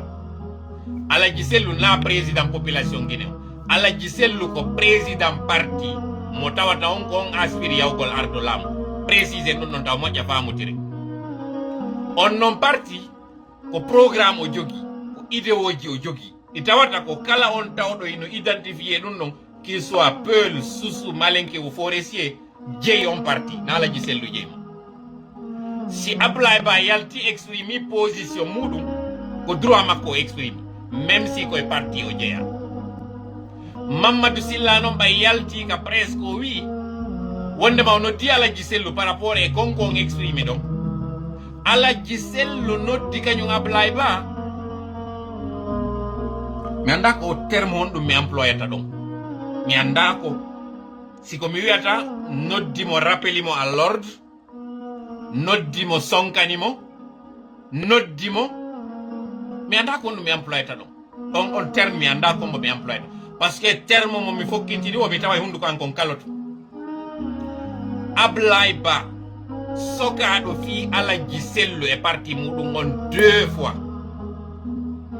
première fois parce que himo wi kanko e woɓɓe goo résultat ji yaltuɗin ko ɗiɗo woni gonga o soka nder ton o nawni fewndo tawno ari on tuma goɗɗo suusata wowlugol goɗɗo o yehi ha ɓay CNRD on ari haade kan naati avant taw CNRD on ɓay Alpha Condé ndaari tawi ɓe kalike ɗon o waɗani ɓe konko ɓeynata liberté provisoire o yalti premier emprisonnement fi Alaji Sellu yawoy ha ka o yalti ɗon fewndo tawata fof hino huuli wowlugol fi wondema ko Alaji Sellu gagni Alpha Condé c'est ancien président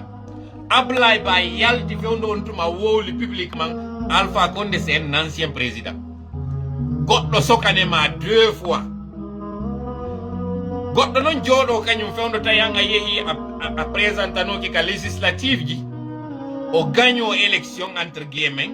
ɗe tawata kanko wiya chef de file de l'opposition wowluɗo ka presse wi an a noddali mo félicitamo par ce que tu es jaloux on noddama wiya lieutenant jo ma wowli goɗɗum e hoore an ka mi appréciali nodda on ɗon hay si a noddumo wiwɗa kaari ari noddilan ɗo wowli hunde kaari jentide moƴƴa de yewtere nde jama jentide mi faala yen freynuɗo moƴƴa jentide ɗen ɗo par ce que ko molta ɗo ko welata o Mamadou Silla hay si hande ɗo position maɓɓe on go yo yika ɓe fokkiti ɗo wiwgol kamɓe ɓe sutenude wiyay ɗo non joni réponse ko mi enni on ɗon ka porte parole a on ɗum woni ka fokkiti ɗon c'est à dire hatta mi areta o direct ɗo ko par ce que ko wiyete hande kay mi ari miɗo enflamike mi fuɗɗike yewtere nde mi lannali pourtant le miɗo faalade lannude fiye yaw ka direct ji fiye yaw kanka divers ji je perds mes mots parce que kono mi miijitori won yewtere nde mi tawata ko ma ardinen hakkille Ablaye Ba sokaɗo 2 fois fi Alaji Sellu goɗɗo fewndo tawi ɓe soka ɗon kanko emo wadde toutes les démarches fiyo UFDG ɗano on ko innete ko Mamadou Silla Ablaye Ba wowla gonga ka tawata hande ɗo gonga on o yaltiti on alliance ɗo wondema o moƴƴa par ce que ɓe o siti ɗon ɓen hina Mamadou Silla tun o siti ɗon woɓɓe goɓe tawata yi hande ka fewndi ɗo o heeɓi gonga e maɓɓe Alaji Sellu noddamo kanko innamo ko wowla ɗo il le rappelle à l'ordre mi wola haala kan goɗɗo dartaniɗo ma lieutenant maɗa komi faala wiide ɗo Mamadou Silla na kañum yawi c'est dire taw gogota o ɗi parti ji ɗo ɗi UFDG ana dow woni e yaade doga e ɓawo mum na ɗiɗo woni en e yawade par ce que mi nanno goɗɗo eno inna wondema hari ɓe négociude e o wiyete ɗon Abbacar Souma fino ɓe tawniram ko kamɓe woni e yaade wo démarche on findinelan seeɗa yo goɗɗo ɓuccam mi fina seeɗa UFDG e ANAT yaha waɗa démarche ɓawo ɗi parti politique ji ɗo fiyo ɗi parti politique ji ɗo aru tawda ɓe kamɓe ɓe heɓa doole évidemment si a wacci ñaariru waɗa e hoore mayru ngayuri alors que non ko ɗi parti ji ɗo doit dogude ɓawo ɗum première erreur si ha ɗum ɗon tun sava wiyayno ok joni ɗen heeɗi ko yaltoyta ko goɗɗo wonɗo e nder on parti yiya ella on wowla mo tawata ino hana heɗitede par ce que kanko ko politique o waɗi goɗɗo go critica ɓe nder ton immo nodda on yewtaɗo fi intérêt muɗum on wiyamo kaari ko wowli kon mi wiɗali na wowlanaɗo nde wiyata ko wowli ɗon kon ko gonga ma ɗum haɗinaka ɗon ko yo noddu wowla ɗon e hoore mum o rappela mo à l'ordre. Mamadou Sylla daraki ɗon tungo e kadi o tawi noon kadi ko ma o yaltina mouradu ndun sur la place publique. ɓay mi yi on article mo Mamadou Sylla woli mi sikki na gonga mi sikki déjà UFDG yalta e waɗa déclaration wiya konko Mamadou Sylla wowli ɗo wondema Alaji Sellu rappeli o e à l'ordre excuse ke e makko kañum Mamadou Sylla mi sikki UFDG yalta e wiya ɗum c'est pas vrai ko ɗum mi habbino amo fort e toon mamɓay mi yaali déclaration o mais rewi e goɗɗo wawowo humpitade ko feƴƴi nder ton kon o confirmani men effectivement Alaji Sellu excuse ke e Mamadou Sylla. Peuple de Guinée, militants et sympathisants, on a wonɓe wiide hande ɗo ɗon jippirde fi démocratie. Est ce que Alaji Sellu nandi ko ne wadde? Je me pose cette question. C'est-à-dire goɗɗo dartanoma ko dartiɗo kon fo récompense ko maranɗamo kon koyo goɗɗo wonɗo e fokkitade jamfagol ma inne o mo wodduɗa e mum o élément jumo mi andi o min tanke oɗo iɗa wonde mum mi watamo wadde komi faala kon débarrasse e on ɗon ma suɓolan e hoore on ɗon. Hande kadi na on ɗon yawima na on ɗon ko wowli kon muusi komo wowlanɗa on ko wowlanma kon ko ɗum ɗo woni ko muusi min hande ko ɗum ɗo woni ko muusi mi hande ɗo tanke no mi yeeti kon je m'en fiche de ce que quelqu'un va dire sur moi parce que min ni on na ɓawo neɗɗo mi woni na ɓawo parti mi woni ella on si o woni ka CNRD mi wowlaymo ella on si o woni ka ANAD mi wowlaymo ella on si o woni e hoore an kadi mi wowlaymo mais sur ce coup là l'ANAD et l'IFDG a fait une très mauvaise communication. C'est une très mauvaise récompense à l'endroit de celui-là qui a été là par conviction au profit de quelqu'un qui est là par intérêt. Mamadou Sylla o woni ɓawo nde yewtere ɗo wiwgol porte parole hande ɗo Alaji Sellu na porte parole ɓe woni e dogande na ɗum ɓe hanuno dogangol par ce que goɗɗo si a woni leader jo si a woni almamijo na noddinta fiyo yimɓe ɓe ngaro sa woni almami ko sallijo on noddinta yimɓe ɓe ngara si yimɓe ɓe ngari ya juuride nde ngeewi an almami on naata tun darne julna kono ɓe inni wosi baɓɓa wosi bare fuuyi ko baɓɓa ndu nangata mi yenna no gooto exemple mi jonni Alaji Sellu hande ɗo tawi anoɗon déjà eɓe proposé de comme porte parole ko ɗon taw ɓe yaltinayno ɓe andina kamɓe na porte parole aɓe woni e piirude film ko présidence ɓe woni e dogande no ɓe hettira na de kadi no ɓe heɓira kono ɓe hettira. Donc kala on propose ɗe e mi andi ɗum kadi ko Mamadou Sylla propose ɗum ɗon article ji ɗin kadi fof yaltini woni presse écrite woni presse parlé ko Mamadou Sylla woni ko propose ɗum ɗon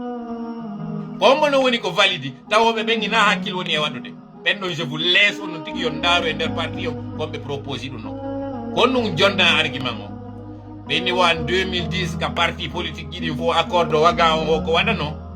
woɓay mottodirama ɗon fof ko innano parti politique ji ɗin fof ko hombo jonneteno yo yewte o yewtere nde ƴetta jonna Alpha Condé wo karmukojo makko o on tuma ka wiwnomo ɗon seede o laamoto on kaka yawno ɗon ɓe fop ɓe accanimo kanko yewtere nde alors que gonɗo wonno idée o mbawa ɗum no ɓay tawi Jean-Marie Doré waɗama hande kadi premier ministre transition o hande kadi o yalti e nder classe politique on tawi ɓurɗo nawyude on e maɓɓe ko Alpha Condé ka teddungal politicien ɓe ɓen fof wontuma inni no jonnitude yewtere nden Alpha Condé ko ɗum waɗuno on tuma kono superstitie ɓe ɓen tawɓe ɓen kamɓe ko woni wo sanamu yagal no e nder ton ɓe interpréti ɗum ɗo wondema kaka Sellu jonnunomo ndeññande yewtere nden ko ɗon o jonnimo kadi laamu ngu aw cette fois ci kadi ko kan haala kadi ɓe ƴetti ɓe naadi e hoore ɓen wonaɓe e yeetede wondema koye ɓe cippir fi ɗum ɗon si goɗɗo no sammede wota o kosu si goɗɗo no sammudema nayi o kosu mi yeton ɗo am politique ɓeyni wo sa woni e nokkure nde tawata ko ayɓe ma tu woni ɗon iɗa ɗaɓɓude mo fewjinoɗa tawonno a fewjinaki par ce que ko ayɓe ma wonduɗa fewjino e ɓen ayɓe ma ɗon fo ndaraɓe fof kaɓe wowli kon koɓe waji ma ko yawat waɗa contraire muɗum hara ya heeɓi waju par ce que gagnoma on o fewjantama ko moƴƴanayma gagnoma on ko fewjanayma ko bonnanayma kon so yeeti kama non kon ko bonnanayma mesure ɗon anda kon ko moƴƴanma kon ko ɗum ɓe wi goo ma ɗum woya yeeto mo contraire ko falɗa wadde kon fiya andu ko honɗum o wiyayma so wowlanima ɗon kañum kadi contraire kon ko falɗa wadde o fewjanima ko hannuɗa wadde kon ɗon kadi a andi ko hannuɗa évitude kon question politique toute simple hakke e yiiɗo taw alliance mo ɓe waɗi ɗi e yiiɗo kañum kadi contestation ji waɗɗi ɗin ko honɗum addi ɗin contestation ji ko parce que hino proposa yo Alaji Sellu wonu porte parole joni noon kamɓe ɓe validi ɗum ɗo hawre nden fuɗɗike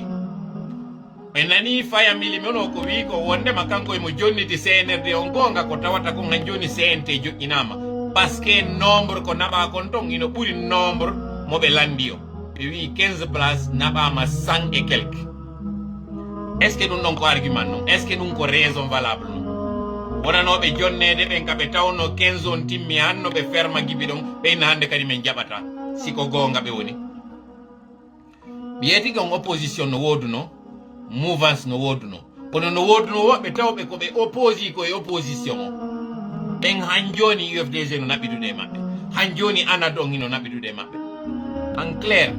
par ce que ko ɗo wonɗen darnude direct meɗen o haysi en wawali tuusude ɗi fof ndeɗen hetto en tawete ndeɗen soñjo kadi ara eɗen tawa ewno hande ɗo no mi anda si ɗen hettade si ɗen soñjade ɗum ɗo mbiɗo acci on non tigui yo jaabo on question no kono komi faala on yewtude hande ɗo ko ma anden kon ɗum faala ɗi par ce que wawata CNRD on no ardi e programme muɗum mo tawata population on anda réel man classe politique on ino mari programme muɗum mo tawata population on anda réel man jooɗoɗen ɗo fanken bude fallidire juuɗe on ɓe hunduko on ɓe gite ha ko waɗata ko waɗata min noon miɗo andira goɗɗum mi wowlay konko tawata kon mi yii mi rena noon mi ɓuuri fof kono mi andi si mi yewti si aroyi konko mi wowli ɗon kon ara ko na ɗum waɗoy o moyen mi wowluno kono si konko mi wowli ɗon kon aroyi yaltoyi o wiyayno ɗum ɗo hari toola wowli ɗo c'est pas du tout compliqué alliance on hay o fokkitali taw en fuɗɗike heɓude taw ɗin ɗi tawata ko ɗin ɗon CNRD on utilisata parce que plus ils sont divisés plus ça les arrange dernier point mo tawata gon ɗo wonɗen fermirde yewtere meɗen nden ɗo par ce que fi lansana ko yaate on finalement e yewta e janggo ɗo andi mo puy jaɓata nde yewtere ɗo yomin nattir ɗum ɗon janggo yeeso kono ko komi wowli ɗo kon fof on wawi famude gonɗo woni ko artini lansana ko yaate fewndo ɗo on wawi famude kadi ko onno waɗi si Alpha Condé pendant les 40 et quelques années ma 30 et quelques années ko woni e litude kon fof o jooɗaki lagine 2 ans jokkodirɗi 3 ans plus sûr on Alpha Condé jooɗaki ɗi enen lagine toujours enen koye goɗɗo wono e nokkugo woɓɓe piira fi laamu goɗɗo yoya ton ara cifo ngu laamu ɗo enen toujours ko ɗum waɗeten koyen wonu ɗo kerije ɗen brouettije ɗen peelije utilisiteɗe ha sundu darne si sundu darnama ɗe ƴettede naɓoye ka nder magasin ɗe joƴƴinoye toon fimu enen koye wonu tun waɗoɓe marche ji yalta sonka fi laamu goɗɗo go wono ya nokku go warya tun o cifo laamu enen ko ɗum ɗo waɗeten aw Lansana Kouyaté ina mere artirimo fewndo ɗo andi ton français jo wi ka laamu ko ɓuri hasade kon kadi France ka politique maɓɓe ko on tawowo kadi ko français jo immete adde joƴƴine ma on tawowo ko défendowo intérêt ji France ɗi mi wonno ɗo e direct go haysi mi développe ali moƴƴa min Alaji Sellu nayo jooɗo lagine ton koye ɓe yaltu ɓe yaha ɓe yiida e dowa ɓe yiidede ɓe rassura ɓe anda na fuulon tun jonnata pouvoir na élection tun kadi jonnata pouvoir on koko wonɗa e wadde kon sur le terrain e konko wonɗa e wadde kon en dehors du terrain ko ɗiɗo fof woni politique ko ɗiɗo fof woni lobby ko ɗiɗo fof woni démarche politique Lansana Kouyaté o neeɓi ari o ala laggine onon yiye retour makko en force o ndaron noon timing gon ɗo à votre avis kon no waɗi si classe politique on fo invitama ko lettre mo Alaji Sellu adressana on tum fi yidugol hande CNRD o yalti sur la place publique. À votre avis fi on ɗum tawiri ɗum ɗon on posani hoore mum on question ɗon yo taw ko IFDG yaltinante lettre est ce que taw Alaji Sellu fe on ɗon no lagine tawno ka wonɗe e wolde ɗo kaɓe inni ko hande ɓe yidayno e Alaji Sellu lagine Alaji Sellu no lagine fewndo ɗo ni si tawi non Alaji Sellu ala lagine fewndo hande ɗo eɓe wano Dakar par exemple ono CNRD on wawata windude lettre adresse na Alaji Sellu wonnama ɓe faala yiidude comme si ara ko tête à tête kamɓe Mamadi Doumbouya alors que Alaji Sellu ko e aéroport mo ɓe contrôle yaltiri ka hakkil mon ko ɗum waɗiri ko ɗum waɗiri fewndo hande ɗo ɓe inni ko Alaji Sellu wonano yiidede mais finalement ko ay Ahmed de Paris e Mimi ke mi yi hande ka rencontre yon no ɓe naadira ɗon noon e nder o bus wasi l'école ino noddede num c'est dire à un moment donné mi tawa yo classe politique no yawi militant ɓe muɗum ɓe sans exception woni UFR woni UFDG woni ɓe fop ɓe ɓe yiwɗon ɓen ari dari ke ɗon aynayi wonɓe e nodditede fi résultat examen min mi wayro yide si waɗi piiji fewno min janggayno l'école primaire fewndo yimɓe darneteno nodde Mamadou Alpha Ba premier Mama Saliou Diallo deuxiéme noddireɗo ha ɗumanno ma colonie de vacances ari sino yahede otowal noon adde darne noddireɗo goto goto ɗum ɗo fof ko fiyo jamma o militant ɓe yo yiw ha honto CNRD on no ridiculise de o yeeso maɓɓe ɓe ƴetti ɓe ƴawni ɓe bus iwi ka palais ɓe nawi ɓe tippini ɓe seppini ɓe iwi ka cour bus ɗum ɗon kadi ɓe filma ha ɓe naato e ngin communication wiɗon fof ko ɓuri mi kerɗude ɗon yurmimi kadi en même temps ko de mi yiwno Alaji Ba Ousmane no naata nder ɗon o nani Alaji Ba Ousmane ko wiɗon ko woke c'est spécial effectivement c'est spécial tuma tawi ko classe politique on duwano démarchede kañum ko kamɓe woni e démarche ude CNRD o ko kamɓe wona addirede wa payi koye aran koye salma fo koye adde koye joƴƴine koye yewte kadi koye seppine koye liile koye holle fustono gon faka mais noon na kamɓe ko militanɓe ɓe wona e waɗede ɗum ɗon par ce que si ɗan teddini hoore maɗa teddini militanɓe ma ɓen piiji gono toon tu ne vas pas te permettre waɗugol ɗi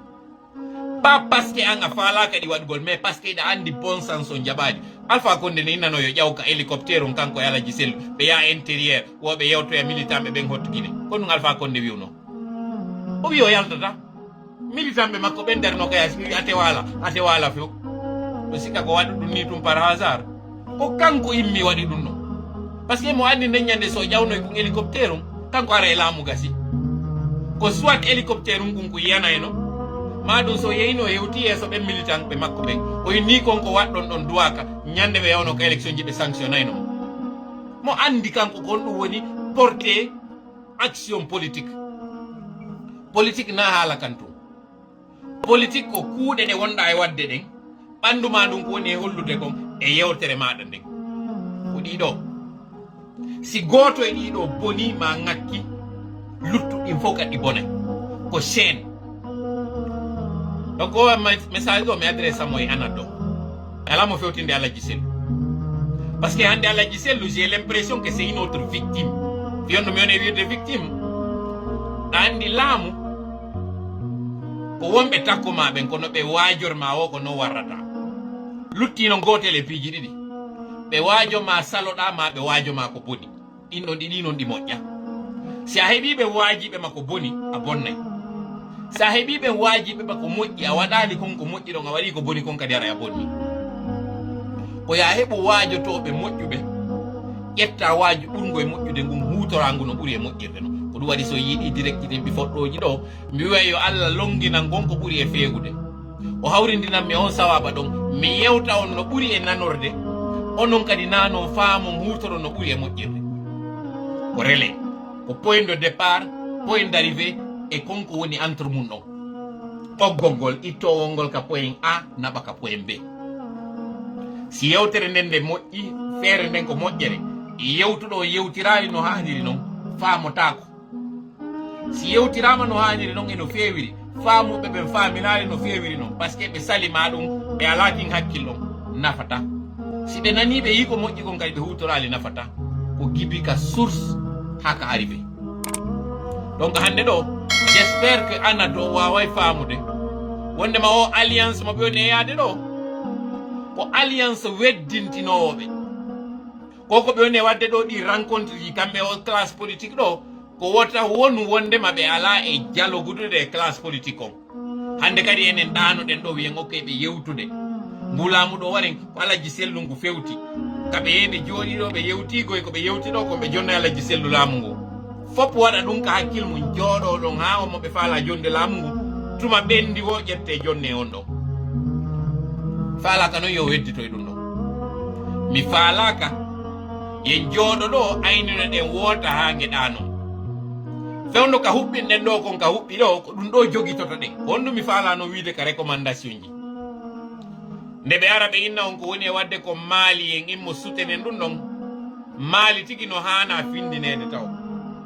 kala on guinéenjo taw ɗon ina faala alternance a faalaka yo transition on juutu siidi hara ko honɗum tigi de wowla e hoore français ɓen e maaliyemɓe ɓen c'est pas notre affaire pour le moment maaliyemɓe ɓen moƴƴere maɓɓe ɗen ka woni koye ɓe yewto Assimi Goïta ɗo o darna o carnage mo woni e fokkintinde ɗo par ce que on nationalisme ɓe woni e wadde ɗon eɓen wonɓe wiide wallayɓe ɗon ko fiino ka maɓɓe ɓurta bonirde wallugol maaliyemɓe ɓen fewndo ɗo ko organisangol ɓe élection ji jonna on tawɗo ko légitimement élu militaire ɓen ɓe yaaka from ɓe waɗa guerre on maaliyemɓe ɓen fof wona solidaire ɓe dartano leydi maɓɓe ndin ɓe soutena économie maɓɓe o fiino ɓe yaltira e o probléme hande ɗo maali na guerre go kadi hatto jiɗi ɗo e mum enen kadi noon guinéyemɓe ɓen na soutenugol maali e nden bonɗere maɓɓe ɗon hanuɗe waɗugol ko yewtugol kañum militaire ɓe lagine ba maali ba wondema fewno ka fewndi ɗo ko population on duwa darede e yi sanction ji wona ɗimmali ko ɓe inni besoin primaire ji ɗi wanno lekkele kaɓe woni e wiide ɗo fewno ka tawata covid no woodi ɓe hendoto lekkele few kono ɗen lekkele tigi ɗin vaccination ji est ce que ɗi mobilisation ji wonɗe e wadde ɗo ɗigino tawa e wallitagol contre nde nawnade ɗo réponse on ko non ɗi vaccin ji wonaɗi e addede ɗo hande ɗo si ɗin vaccin ji nawnaji nadama nder ton par ce que ko faalago yimɓe ɓe nawno na population on soñjoy to awara bo ɓe mbeyni alwiqaya hayrum min al ilaji wo hiwgol no ɓuuri ñawdugol donc ɗo ya nanggu e wiwgol an yiɗa ñawdude goɗɗum prévenu haɗa nawnare nde waɗali nettoyer c'est bon mais ne pas salir c'est meilleur donc hande ɗo faame moƴƴa mi yiltito e nden toɓɓere ɗon exigeanen CNRD yoɓe yeeto en ko kamɓe woni honɓe exigeanen CNRD ɓe jonnu en délai on transition durée on exigeanen CND ɓe joƴƴin CNT on exigeanen parti politique on yoɓe accu yawagol en ɗiɗo woni ko landiɗen hande ɗo enen population dernier élément yo CNRD hollu population on Alpha Condé ko honto woni si Alpha Condé no wuuri mo selli mi landike partisan ɓe ɓen RPG kamɓe ɗo wota ɓe lando fus yoɓe landi CNRD yo yaltinanɓe hande ɗo Alpha Condé ɓe yiyamo yo RPG landu si ɓe mari fewno ɗo revendication mo ɓe waɗata na de yo Alpha naɓe ñawdoye yo yaltu tun o waɗa vidéo ka woni e yewtude